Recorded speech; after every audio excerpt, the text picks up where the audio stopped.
अस्सलाम वालेकुम व्यूअर्स, कैसे हो। आज आपको एक एंटरटेनमेंट स्टोरी सुनाता हूँ, लाजमी सुनेगा।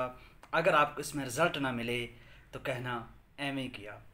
एंड तक लाजमी सुनना, बहुत लेसन अमोज है। और ये अक्सर गरी के साथ साथ कम अज़ कम एक वीडियो ऐसी होनी चाहिए जो लेसन अमोज हो, नसीहत अमोज हो। तो आज की वीडियो आप लोग के लिए ख़ास है और सारे अक्सर गर भाई बुज़ुर्ग जो हैं इसको ज़रूर वॉच कीजिएगा। दो परिंदों का शादी से इनकार। एक परिंदा कहता है, जो नर है वो कहता है कि मैं इससे शादी नहीं करूँगा क्योंकि ये उन औरतों में से है। और जो मादा परिंदा है वो कहती है कि मैं इससे शादी नहीं करूँगा, ये उन मर्दों में से है। ये हमारा टाइटल है जी। और ये आपको बताने का मकसद है कि हफ्ते में एक दिन एंटरटेनमेंट भी होना चाहिए। कहीं बंदा बैठा हो तो बात करता है तो उसका भरम होता है। तो चलते हैं जी वीडियो की जानिब।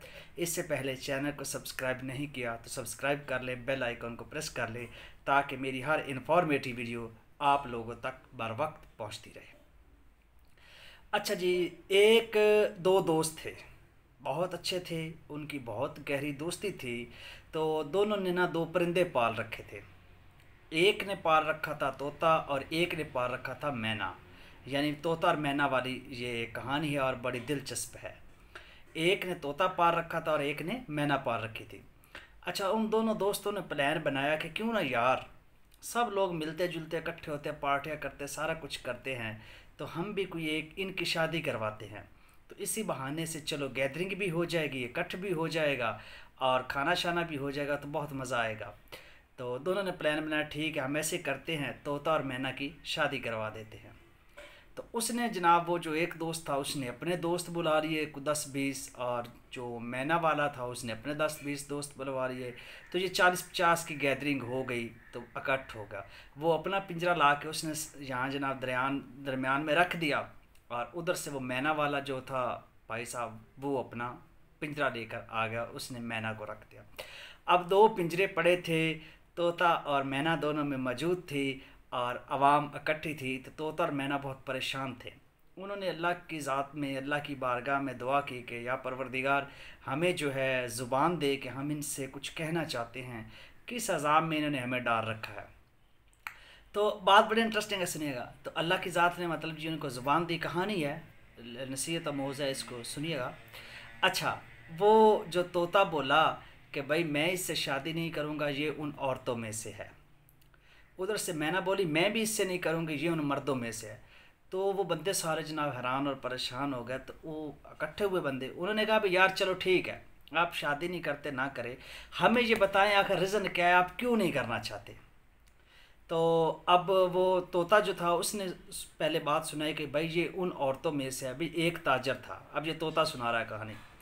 भाई एक ताजर था, तो वो तजारत करता था, उसे दूसरे मुल्कों में जाना पड़ता था, कभी कहाँ कभी कहाँ कभी कहाँ। और 3-3-4, जब भाई पुराना ज़माना था, कौन से जहाज़ होते थे जो घंटे में आ जाते थे, तो उसको टाइम लगता, 3 महीने लग जाते, 4 लग जाते, तो काफ़ी वो टाइम जो है वो स्पेंड करते। तो ताजर ने अपने दोस्त से कहा कि यार मैं जा रहा हूँ तजारत करने के लिए कहीं दूर मुल्क, आउट ऑफ कंट्री, यानी फ़ॉरेन पे जा रहा हूँ। तो मुझे ना अपनी बीवी पे बहुत डाउट है, मैं मशकूक हूँ, इसके जो रिलेशन है वो ठीक नहीं है। तो यार तू मेरा बहुत अच्छा दोस्त है, तो तू इसका ख्याल करना मेरे पीछे से। दोस्त ने कहा चल ठीक है यार, ये कौन सी बात है। अच्छा जी, वो ताजर जनाब तजारत पे चला गया। वो बीवी वाकई ही बदचलन थी। तो अब जैसे ही वो जो ताजर था वो निकला घर से, तो उसने मतलब उस ज़माने में पैगाम जो कासद होते थे किसी भी तरीके से, या जो भी एक पैगाम के लिए जो भेटू होते थे, उसने ना जनाब पैगाम अपने दोस्त को पहुंचाया कि मेरा शौहर आज चला गया है तजारत पे, अब वो 2-3 महीने नहीं आएगा, तो तू आ जा। उसने कहा चलो ठीक है, वारे ने आ रहे जनाब। वो जो औरत थी, उसके जिसके साथ मरासम थे, जिसके साथ ताल्लुकात थे, वो जनाब बंदा शाम को आ गया, उसके घर आ गया। अच्छा, अब वो शाम को मतलब एक रूम में, उनके 2-3 रूम थे, तो एक रूम में मतलब बैठे। तो वो जो बात जो ताजर था ना, उसका एक छोटा सा बच्चा भी था, दूध पीता बच्चा था, 2 साल का लगा ले, साल 1.5 साल 2 साल जहाँ तक था। अच्छा, उसने बच्चे को सुलाया और वो अपने उस दोस्त के पास गई, मतलब उन्होंने रेस्ट करना था, वो सोना था, जैसे भी आप समझदार लोग हैं। बच्चा पीछे से रोया। वो जो उसका दोस्त था उसने कहा इसको चुप करवाओ। वो गई, उसने उसको प्यार दूध पिलाया, प्यार किया, बच्चा फिर सो गया। जैसे ही वो पलट कर वापस अपने दोस्त के पास उसके बेड पे जो उसकी चारपाई पे गई, बच्चा पीछे से फिर रो पड़ा। वो उसने कहा यार क्या मुसीबत है, इसको चुप करवाओ। वो दोबारा फिर आई, उसने प्यार दी, थपकी दी, दूध शूध पिलाया, बच्चा जनाब फिट हो गया। जैसे ही वो वहाँ पे 2 मिनट ही बैठी, बच्चा फिर से रोना शुरू। वो फिर आई, फिर उसने अच्छे तरीके से उसको दूध पिलाया, उसका ख्याल किया, बच्चे की आँख लग गई। वो वापस चली गई जी अपने दोस्त के पास दूसरे रूम में। बच्चा पीछे से फिर, उसको बड़ा गुस्सा आ गया, औरत को बड़ा गुस्सा आया। उसके दोस्त ने भी कहा यार ये क्या अजाब बना हुआ है, ये तो कबाब में हड्डी बन चुका है, तो इसको तो चुप करवाओ। वो गुस्से से आई और उसने ना अपने बेटे के गले पे इस तरह नाखून दिया, उसका काम तमाम कर दिया, बच्चे को मार दिया कि इसको पक्का पक्का टिका देती हूँ, पक्का पक्का सो जाए। वापस अपने दोस्त के पास गई, घंटा 2 घंटे उन्होंने रेस्ट किया, जो भी किया। तो वो कहता यार अब तो बेटा आपका मतलब नहीं बोला सो है। कहती मैंने उसका काम तमाम कर दिया है, मैंने उसको मार दिया। वो दोस्त उसको उठ के बैठ गया अचानक से। उसने कहा अच्छा ये तू अपने बेटे की नहीं तो मेरी कैसे होगी, ये क्या कर दिया तुमने, गलत कर दिया तुमने, अपने बेटे को क्यों मारा, ये मतलब इस तरह की बातें करना शुरू कर दी। और ने कहा भी बात सुन, मैंने अपने बच्चे को मारा तुम्हारी वजह से, क्योंकि ये हमें सुकून नहीं करने दे रहा, हमें ख़राब कर रहा था, तो मैंने इसको मारा तुम्हारी वजह से, ठीक है। और अब तुम मुझे अकेले छोड़ के नहीं जा सकते, इसको यहाँ पे हम काम इसका करते हैं हमारे घर में या हमारे कमरे में गड्ढा खोदते हैं और उसमें इसको दफन कर देते हैं, दरगोर कर देते हैं, ठीक है। तो ये तरीका ठीक है, तो मैंने तुम्हारी वजह से किया। खैर उसने उस अपने दोस्त को मनवा लिया कि ठीक है। उस दोस्त ने वो बड़ा वैसे अंदर से परेशान कि यार इसने अपने बेटे को मार दिया मेरी खातर, ये वो। खैर अच्छा, अब वो भी अंदर से मेंटली तौर पर डिस्टर्ब हो गई।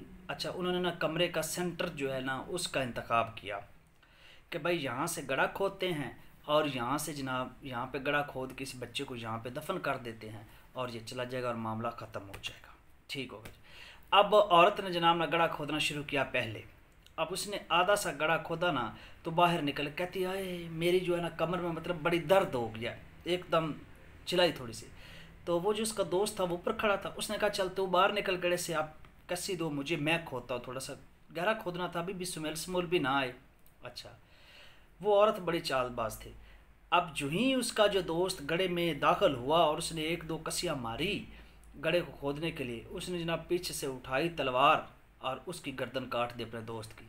उसको भी उस गड्ढे में दफन कर दिया और अपने बेटे को भी उसी गड्ढे में दफन कर दिया। और ऊपर से मिट्टी शिट्टी दे के इसने पोंछ पोंछ के मतलब उसको मिट्टी से मुलायम सारा फिट करके रिलैक्स हो गए। दूसरे ने कहा जी बच्चा मर गया, ये वो सारे मामला तय हो गए। अब उसका जो शौहर था वो 2-3 महीनों बाद वापस आया। तो उसने अपने दोस्त से पूछा हाँ भाई सुना क्या सीन है, क्या सूरत हाल है। तो उसने कहा भी यार एक बात है, तू अपनी बीवी से कहना कि मैं जो बाहर से वो तजारत करके आया था और इलाके में मशहूर भी था, तो कहना कि मैं ख़जाना लेके आया हूँ और आपने ना इसको कमरे के सेंटर में दफन करना है, ख़जाने को कोई चोर डाकू लूट न ले। तो उस औरत ने कहा भी उस औरत को तुमने ये जाके कहना, उसके दोस्त ने उसको ये कहा कि तूने घर में जाके ये बात करनी है, ठीक हो गया जी। वो ताजर घर आया, मिला, अपने बेटे का पूछा, उसने बताया जी तुम्हारे पीछे मर गया, ये होगा, सारी बात होगी। उसने कहा भी बंदे खुदा की, यानी उस औरत को कहा कि बंदे खुदा की मैं ये लेकर आया हूँ ख़जाना, तो हमने ना इसके कमरे को सेंटर में हमने इसको जो दफन करना है, इसको ख़जाने को छुपाना है। औरत के तो वहाँ से ज़मीन निकल गई, उसको तो पता था मैंने इधर 2 कत्ल किए हैं। वो कहती नहीं नहीं जी ज़रूरी है सेंटर में, तो उधर सेंटर पे कर दे, उधर कॉर्नर पे कर दे, किसी और रूम में कर दे, सहन में कर दे, कुछ ज़रूरी है सर। खैर जी उनमें ज़िदबाजी होगी और 1-2 दिन मतलब ना गुजरते रहे ज़िदबाजी में कि यहीं कर। वक्त गुजरता गया। उस बंदे ने ना, वो जो ताजर था, दूसरे दिन उसने जनाब कसी पकड़ दी और सेंटर में ना भी दूसरे 2 इस तरह 2 बार ज़ोर लगाया है, थोड़ी सी मिट्टी उखाड़ी बाहर फेंकी। तो बीवी ने कहा यार मेरे तो राज के इसको पता चल जाना है, ये तो हट नहीं रहा, बात में कोई मसला है। बीवी ने वही तलवार पीछे से खींची, दरवाजे के पीछे लटकी हुई थी पर्दे के, अपने शौहर का भी सर जो है उड़ा दिया और उसी गड्ढे में उसको दफनाने को हाल दवाई डाल दी, शोर गुल हो गया। उस इलाके में पता चल गया जनाब। कहती रात को हमारे घर डाकू आए थे, मेरा शौहर आया ख़जाना लेके, डाकू आ गया, उन्होंने हमारा ख़जाना भी लूट कर ले गया और मेरे शौहर को भी कत्ल कर गया, किसी को पता ना चला। सब ने कहा हाँ यार 3 माह बाद आया ख़जाना लेके, तो डाकू पढ़ सकते हैं और वो कत्ल कर गए हैं। किसी को क्या पता था कि गड्ढे में इधर उसने मतलब 2 कत्ल छुपाए हुए हैं। उसको जनाब उसका जनाजा हुआ उस वक़्त में, या जो भी हुआ दफनाया गया, जो भी किया वो काम हो गया। ऊंची ऊंची रो रही थी, मेरे शौहर को मार गए, मेरे शौहर को मार गए, डाकू हमारा सारा खजाना लूट गए। वो जो दोस्त था ना, उसने कहा तू जो इतना ऊंची ऊंची चिल्ला रही है, तुम्हें पता है तुम्हारे सारे करतूतों का मुझे पता है। उसने कहा तुम्हें क्या पता है? उसने कहा सबसे पहले तूने अपने यार की खातर, अपने आशिक की खातर तुमने अपने बेटे का गला दबाया, उसको मारा, तूने अपने कमरे के सेंटर में उसको दफन किया। फिर उसी रात ही तुमने अपने यार को, अपने जो दोस्त था उसको आपने कत्ल किया कि ये कहीं बता ना दे। तुमने दोनों का काम तमाम करके ऊपर से मिट्टी डाल दी। फिर अपने शोहर को, जब वो आता बार बार तुम्हें कहता कि मैंने सेंटर्स में ख़जाना छुपाना है, तो तुमने कहा ये अपनी बात से पीछे नहीं हटेगा तो इसको भी मारती हूँ। तुमने उसकी भी गर्दन उड़ाई और तुमने नाम लगा दिया डाकू के। मैं तुम्हारे सारे करतूत जानता हूँ। तो उसने, ये तोते ने कहा कि ये उन औरतों में से, तो मैं इससे शादी नहीं करूँगा। अब उस तोते जो मैना थी, उस तोते ने मैना के बारे में बताया कि ये उन में से है, औरतों में से जो मैंने आपको कहानी सुनाई। अब मैना से उन्होंने पूछा भी हाँ भाई तू इनसे क्यों नहीं शादी करना चाहती भी, ये उन मर्दों में से कैसे, वो मर्द कैसे हैं? तो अब मैना कहानी सुनाती है जी। मैना कहती जी एक बादशाह था, उसके 7 बेटे थे जी। बड़ी इंटरेस्टिंग है। उसके 7 बेटे थे, तो बादशाह ने अपने बेटों को समझाया भी बेटा हम लोग शिकार करते हैं, तो मेरे बाप ने मुझे ये कहा था कि फ़लाँ इलाका है, उधर आप लोगों ने नहीं जाना। भी हमारे जब हम भाई थे तो हमें उसने कहा, तो बेटा आप लोग को भी मैं नसीहत कर रहा हूँ कि हमारा जो फ़लाँ एरिया है ना, मशरक़ वाली साइड जो है, उस तरफ आपने फ़लाँ हद जो है, खाला सा था नाला जिसको बोलते हैं, या एक नदी सी, वो क्रॉस नहीं करनी, उधर आपने नहीं जाना, वो ठीक नहीं है। तो हम तो भाई कभी नहीं गए, तो आपने भी नहीं जाना। तो एक दिन वो सातों बेटे शिकार पे निकले, तो उन्होंने सोचा यार अब्बा जी जो रोकते हैं इधर क्या है, तो चलते हैं आज क्या हो जाएगा, कुछ भी नहीं। तो उन्होंने वो नदी नाला जो क्रॉस किया ना, तो आगे 7 शहजादियों, खूबसूरत हसीनों जो उन्होंने ज़िंदगी में नहीं देखी थी, वो भी साथ ही। वो सब शहजादियों ने एक एक शहजादे को वर्गला लिया और अपने अपने चक्कर में और प्यार में उनको कैच कर लिया। शहजादे बहुत खुश के जनाब, इसलिए अब्बा जी रोकते थे, इधर तो बहारें हैं, जन्नतें हैं, सारा कुछ है। तो वो शहजादियाँ जनाब उसको ना, उनको ले गई अपने साथ। अब वो बेसिकली हकीकत में शहजादियाँ नहीं थी, वो तो बलाएँ थीं, यानी जिन्नात में से, बलाएँ में से चुड़ैलें थी। तो वो हर रोज़ उनका एक मिशन होता था कि वो किसी बंदे को शिकार करती और उसका गोश्त खाती थी। अच्छा, उनको ये साथ मिल गया, उन्होंने प्यार में वर्गला वर्गलो के ले गई। बेसिकली तो मकसद उनका उनको खाना था। उन्होंने जाके जनाब उनको कैद कर दिया, मतलब ये अपने रूम में ले गई। अब उनको नहीं पता था कि हम कैद हैं। उन्होंने कभी शिकार पे, पहले शिकार होता था 7-7 दिन लोग वापस नहीं जाते थे, तो वो बड़े ऐशोराज थे। अब जो छोटी थी ना शहजादी, सबसे छोटी थी, उसको सबसे छोटे शहजादे से प्यार हो गया, बहुत ज़्यादा प्यार हो गया। अब रात का टाइम था, खाना शाना उन्होंने मतलब जो है बैठे, वो शहजादी रो रही, यानी बाहों में पड़ी थी शहजादे के और रो रही थी। शहजादी, शहजादे समझ रहे हैं बेसिकली वो जिन्नात या बलाएँ वगैरह थे। तो शहजादा, जो छोटा शहजादा था ना, मालूक सा था, नाजुक सा था, वो भी नाजुक सी थी। तो उसने पूछा भाई क्या मसला है, क्यों रो रही हो, क्या हो गया? उसने कहा अभी मैं आपको एक बात बताती हूँ, बात बताने वाली नहीं है, अगर बता दूंगी तो तुम किसी को बताओगे तो मेरी जान चली जाएगी, पहले मुझसे वादा करके तो किसी को बताएगा नहीं। वो कहती ठीक है, वो जो शहजादा कहता ठीक है मैं नहीं बताऊंगा। उसने कहा भी हम शहजादियाँ नहीं हैं, हम हैं बलाएँ, जिन्नात में से चुड़ैले हैं मतलब। तो हम हर रोज़ एक बंदे का गोश्त खाती है, तो हम सब सातों ने ये प्लान बनाया कि इकट्ठे नहीं खाते, डेली हम इनमें से एक को खा लिया करेंगे और 7 दिन हमारे प्रेम के साथ और अच्छे गुजरेंगे। तो कल हमने आपके बड़े भाई से स्टार्ट करना है, फिर इस तरह नंबर वाइज चलता रहे और 7 दिन हमारा टारगेट है। तो कल से हम जो है ना आपको खाना स्टार्ट कर देंगे, तो और आप हमारी कैद में हैं, आप निकल भी नहीं से। शहजादा तो जैसे सोया हुआ था वहाँ में उठ के बैठ गए, उसको तो पड़ गई मौत की। कहता मुझे बचा, जैसे चाहती है मुझे बचा। अब वो उससे बड़ा प्यार करती थी, कहती मैं तुमसे बहुत प्यार करती हूँ, तो एक तरीका है तुम बच सकते हो। तुम लोग सुबह को वो जो नदी है ना, वो जो नाला है जो तुम लोगों ने क्रॉस किया ना, हमारी हद है वहाँ तक, उससे पार हम आप लोगों के साथ कुछ भी नहीं कर सकते। तो अब आप लोग सुबह उठें और आप लोग कहें हम आपको खाना देंगे, क्योंकि हमने तो आप खाना तो आपको देना है, उसके बाद हमने आपको शिकार करना है। तो आप लोग कहना हम खाना नहीं खाते जब तक हम ना कोई घोड़ों पे थोड़ी सी सैर ना कर लें। तो वो हम आपको सैर भी करवाएंगी, क्योंकि हमारी मजबूरी है आपको खाना खिला के उसके बाद हमने आपका शिकार करना है। एक का करना ना शिकार, हमने तो 7 दिन गुजारना है। अच्छा, सुबह हुई तो वो खाना लेकर आए, तो शहजादों ने कहा जी, जैसे उसने समझा दिया कि हम तो मतलब जो है पहले थोड़ा सा घोड़ों पे सैर करेंगे तो फिर खाना खाएंगे। तो उस शहज़ादी ने, वो जो बला थी, उसने कहा कि आप लोग ना घोड़ों पे जब बैठेंगे तो ये बहाना बना के इस मशरक़ वाली साइड पे ही चलना, जिधर से आप लोग आए हो, तो वो नदी जो है वो आप किसी न किसी तरीके से क्रॉस कर जाना, उससे आगे हम कुछ नहीं कर सकते। उसने कहा चलो ठीक है। वो शहज़ादियाँ जनाब खाना लेकर आई। उन्होंने कहा जी हम खाना खाएंगे, पहले हमको किलोमीटर आधा किलोमीटर जो है ना घोड़ों पे सैर करते हैं, फिर हमें भूख लगती, फिर हम खाना खाते हैं। हम जो शहज़ादे ठहरे, उन्होंने कहा चलो ये कौन सी बात है। उन्होंने जनाब उनको 7 घोड़े प्रोवाइड किए। वो शहज़ादे सातों के सातों घोड़े पे बैठ गए। उन्होंने जनाब ना थोड़ा सा भगाना शुरू, उन्होंने दौड़ उधर लगा दी नदी नाले की तरफ। उनको तो पता था कि हमने ये क्रॉस करना, उनको पता था हम बलाओं के चक्कर में आ गए। जैसे उन्होंने उधर रुक किया ना, तो बड़ी शहज़ादी को पता चल गया कि ये तो भाग रहे हैं, शायद इनको कोई पता चल गया। वो भी पीछे भाग पड़ी। अब जो बड़ी थी ना, सॉरी बड़ी शहज़ादी कह गया, बड़ी जो बला थी, उसने ना उसकी जो पूँछ होती है, यानी जो दुम्ब होती है, जिसको दुम्ब भी बोलते हैं, पूँछ भी बोल देते हैं। अच्छा, जो घोड़े की दुम्ब थी ना, वो बड़ी शहज़ादी ने सबसे छोटे शहज़ादे की घोड़े की दुम्ब पकड़ ली। अब जो पीछे छोटी शहज़ादी भी भागी आ रही थी, उसको तो उससे बहुत प्यार था। बाकी 6 भाई गुजर गया, नदी जो क्रॉस कर गया। अब वो छोटे वाला जो था ना, वो पीछे रह गया। तो पीछे से शहज़ादी बोली, सॉरी बला बोली अपनी बड़ी बहन को कि इस घोड़े की दुम्ब को छोड़ दो, ये बादशाह का बेटा है, कहीं तलवार से दुम्ब ना काट दे या तुम्हें ना काट दें। अब शहज़ादे को नहीं अकल थी कि मैंने इस घोड़े की दुम्ब काट दूं तो मैं आगे निकल जाऊंगा। अच्छा, अब उसने पीछे से लुकमा दिया कि ये कहीं दुम ना काट दे घोड़े की, तो तू छोड़ दे इसको। शहज़ादे को इशारा मिल गया, सिग्नल मिल गया। शहज़ादे ने निकाली तलवार और घोड़े की दुम्ब काट दी और पार क्रॉस कर गया।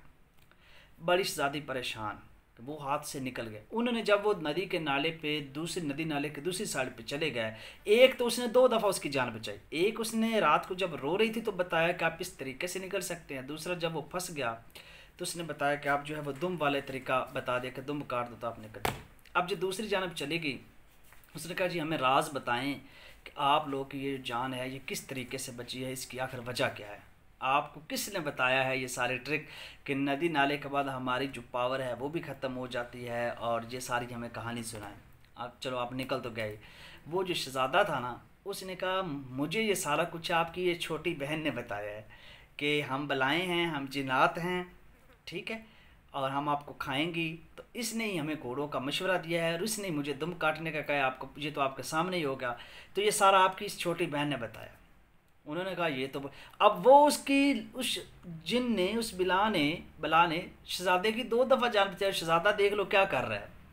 वो तो सारी लपकी और उसने अपनी छोटी बहन को चीर फाड़ दिया उधर ही, खा पी के ये गद्दार है, ये इनमें से है, तो इसका ख़त्म होना चाहिए। तो बात करने का मकसद, मैंने ये कहा कि मैं, ये जो तोता है ना, ये उन मर्दों में से है, तो मैं इससे शादी नहीं करूँगी। तो उम्मीद रखता हूँ कि आप लोग को आज की एंटरटेनमेंट वाली वीडियो बहुत अच्छी लगी होगी। अक्सर कसी करी के साथ साथ ये चीज़ें भी होना ज़रूरी हैं और इनसे सीखना चाहिए। और मैं कोशिश करता हूँ कि आपको ऐसी बात सुनाऊँ, ऐसी इन्फॉर्मेटिव बात सुनाऊँ जो पहले आप ना जानते हों। वो कहानियाँ नहीं होगी मेरी, थोड़ी सी डिफरेंट होंगी। तो ये कोशिश करता हूँ कि 7-8 दिनों बाद एक स्टोरी आप लोग को सुनाई जाए। ये भी हिकमत है, ये भी दानाई है कि जहाँ आप बैठो तो आप लोग बातें करेंगे। तो खैर वीडियो का एंड करते हैं, मिलते हैं नेक्स्ट वीडियो में। उम्मीद रखता हूँ आप लोगों को ये वीडियो अच्छी लगी होगी। तो नेक्स्ट वीडियो में मिलते हैं, तब तक के लिए अपने मेज़बान को इजाज़त दीजिए। अल्लाह हाफिज़।